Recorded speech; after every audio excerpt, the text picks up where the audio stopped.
তারা জেলখানায় ছিল, অত্যাচারিত হয়েছে, জুলুমের শিকার হয়েছে, নির্যাতনের শিকার হয়েছে। জাতীয় সংসদে আমাদের ধর্মমন্ত্রী কাইকুবাদ সাহেব দোয়া করেছেন আল্লাহর কাছে। এই দোয়ার দৃশ্যটা আপনারা দেখেছেন? তারা জেলখানায় ছিল, অত্যাচারিত হয়েছে, জুলুমের শিকার হয়েছে, নির্যাতনের শিকার হয়েছে। আপনি আল্লাহ তো সব জানেন। আল্লাহ ওনাদের প্রতি খাস রহমত নাজিল করেন। আল্লাহ আমাদেরকে সবাই মিলেমিশে দেশকে পরিচালনা করার তৌফিক দান করেন। আল্লাহ আমাদের সংসদ নেতার প্রতি খাস রহমত নাজিল করেন, উনাকে হেফাজত করেন, আমাদের সবাইকে হেফাজত করেন। তামাম দুনিয়ার মানুষকে আপনি হেদায়েত নসিব করে দেন। আল্লাহ বিশেষ করে মধ্যপ্রাচ্যে যে অবস্থা সৃষ্টি হয়েছে, আল্লাহ আপনি দয়া করে তা থেকে মুক্ত। যাদের জন্য আজকে শোক প্রস্তাব আনা হয়েছে, তাদের প্রতি খাস রহমত নাজিল করেন, তাদেরকে ক্ষমা করে দেন, ক্ষমা করে দেন। আল্লাহ আল্লাহ আমাদেরকে দেশকে ভালোবাসার তৌফিক দান করেন, আমাদেরকে সৎ পথে থাকার তৌফিক দান করেন। এবার এই দোয়াটা করেছেন ধর্মমন্ত্রী, মাশাআল্লাহ বলেন। ধর্মমন্ত্রী আল্লাহর কাছে হাত তুলে দোয়া করেছেন তাদের জন্য যে সমস্ত ব্যক্তিরা জুলাই আগস্ট বিপ্লবের শহীদ হয়েছেন, এবং বেগম খালেদা জিয়ার জন্য দোয়া করেছেন, শহীদ জিয়ার জন্য দোয়া করেছেন। অর্থাৎ যাদের জন্য শোক বার্তা সংসদে পেশ করা হয়েছে, শোক প্রস্তাব করা হয়েছে, তাদের জন্য নীরবতা পালন না করে দোয়া করা হয়েছে। ভালো জিনিসটা খারাপ জিনিস। এবার এই দোয়াটা করেছেন ধর্মমন্ত্রী, মাশাআল্লাহ বলেন। বিগত বছরগুলোতে এমন এমন লোকদেরকে ধর্মমন্ত্রী বানানো হতো যাদের নিজেদের ধর্মের কোনো জ্ঞান থাকতো না। কথা বলতে হবে, ঠিক না? ঠিক বলে। কিন্তু এইবার এমন একজন ধর্মমন্ত্রীকে বানানো হয়েছে, আমি তার মুনাজাত দেখে, তিনি আলেম নন, কিন্তু তার মুনাজাত দেখে আমার কাছে মনে হয়েছে যে তিনি আলেমদের সান্নিধ্য প্রাপ্ত। এভাবে আলেমদের সান্নিধ্য প্রাপ্ত না হলে এই ভাষায়, এই শব্দে আপনি দোয়া করতে পারবেন না। এত কাকুতি বিনতি করে রবের কাছে চাইতে পারবেন না, এত কান্নাকাটি আপনি করতে পারবেন না। ওই সময় দেখলাম বাংলাদেশের কিছু বিপদগামী ছেলেরা মন্তব্য লিখেছে, উনি কান্নার অভিনয় করছেন। জাহেল মূর্খ এটাও জানে না আল্লাহর কাছে চাওয়ার সময় কান্নার অভিনয় করাটাও সুন্নাত। কথা বলেন, ঠিক না? আল্লাহর কাছে চাওয়ার সময় কান্নার অভিনয় করা কি? এটাও সুন্নাত। উনি সুন্নাত আদায় করেছেন, তুমি সুন্নাত নিয়ে মন্তব্য করেছো। আগে পড়াশোনা করো।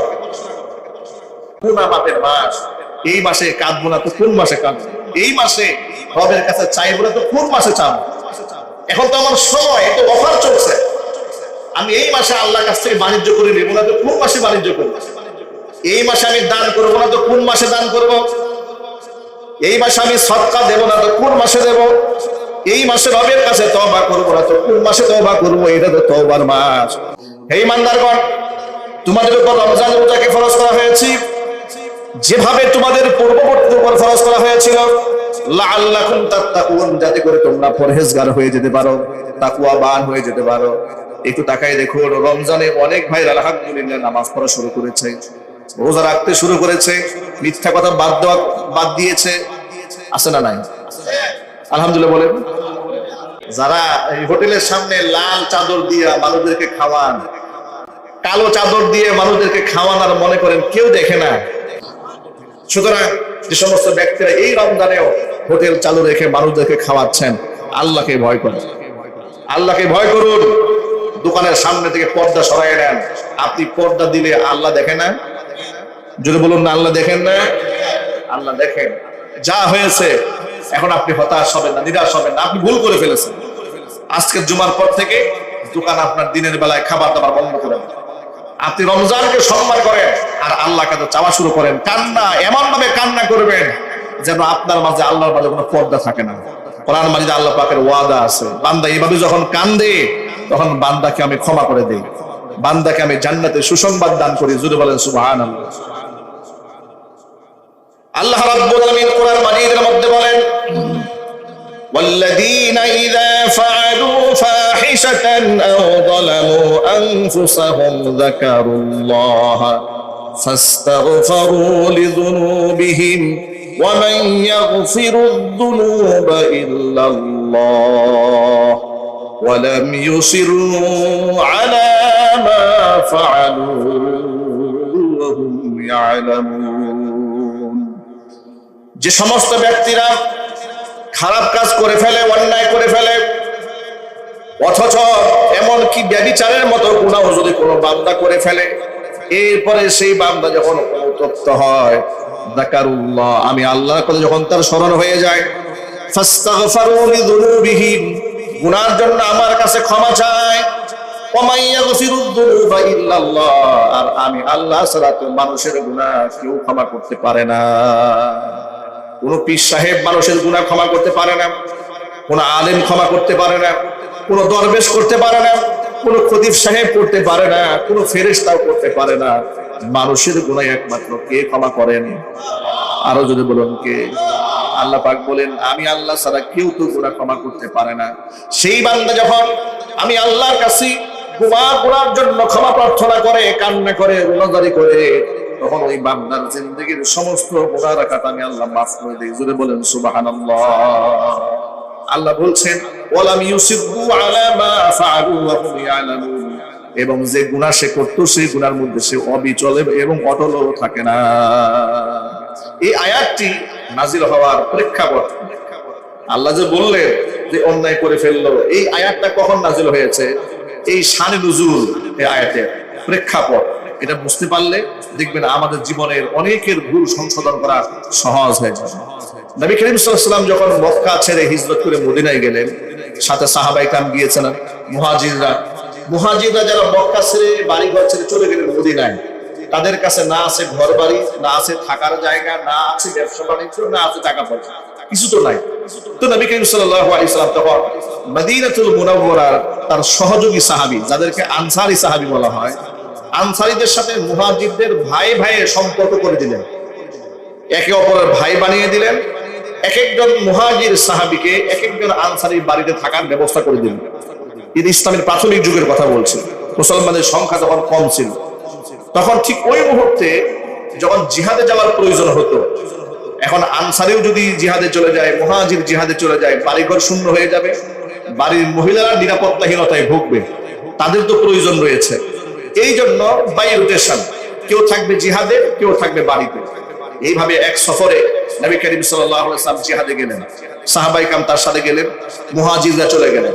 মুহাজিরদের বাড়িতে আনসারী যে সাহাবী, যার নিজের বাড়ি, সে বাড়িতে দায়িত্ব দিয়ে গেলেন যে ঠিক আছে, মুহাজির জিহাদে চলে যাচ্ছে, তার অনুপস্থিতিতে আনসারী তুমি তার বাড়িতে গিয়ে তার খাবার দাবার সবকিছু তার পরিবারের কাছে পৌঁছায় দিয়ে আসবে।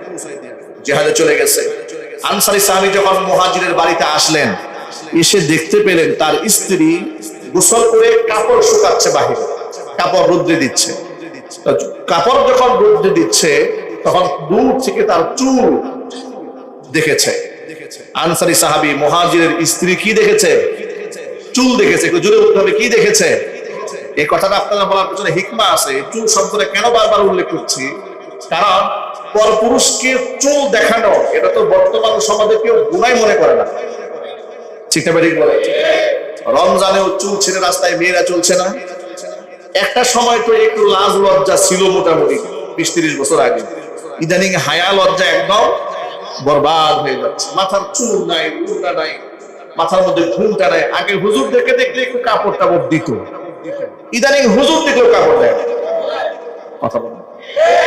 আগে আলেমদেরকে দেখলে মেয়েরা মাথায় কাপড় দিত না, এগুলো আপনারা দেখেন নাই?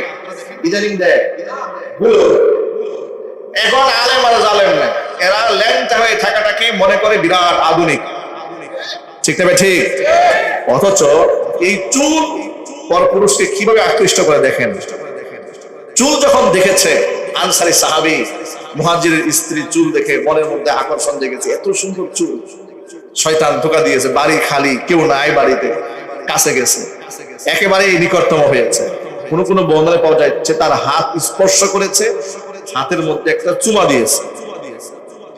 এই চুমা দেওয়া মাত্র মুহাজিরের স্ত্রী আনসারীকে ডেকে বলছেন, তুমি তোমার ভাইয়ের আমানতের খেয়ানত করছো। আমি তোমার ভাইয়ের আমানত দায়িত্ব দিয়ে গিয়েছিল মুহাম্মদ রাসূলুল্লাহ সাল্লাল্লাহু আলাইহি ওয়াসাল্লাম, তুমি আমাদের পরিবারের দেখভাল করবা, তুমি অন্যায়টা করে ফেললে। এই কথাটা বলা মাত্র তার মধ্যে এমন অনুশোচনা জাগ্রত হয়েছে, কারণ সাহাবায়ে কেরাম তারা মানুষ ছিলেন, ভুলের ঊর্ধ্বে ছিলেন না, বেগুনাহ মাসুম ছিলেন না। শয়তানের ওয়াসওয়াসায় একটু একটু গুনাহ হয়ে যাওয়ার পরে অনুতপ্তরা এমন মাত্রায় হতো যে পৃথিবীর ইতিহাসে তাদের ক্ষমাটা আল্লাহ রাব্বুল আলামিন স্মরণীয় করে রাখার জন্য কোরআন শরীফের আয়াত নাযিল করে দিলেন। ভাইরা আমার, হাজারো হতাশার ভেতরে এই ধরনের দুই একটা আশা জাগানিয়া দৃশ্য আমাদেরকে অনুপ্রাণিত করে। আমরা আল্লাহর কাছে দোয়া করি রব্বুল আলামিন যেন আগামীর বাংলাদেশটাকে এইভাবে আল্লাহর উপর বিশ্বাস ভরসা নিয়েই যেন এই দেশের পরিচালনা করতে পারেন, সেই তৌফিক আল্লাহ পাক যেন দান করেন। জোরে বলেন আমিন। সবাই বলেন আমিন।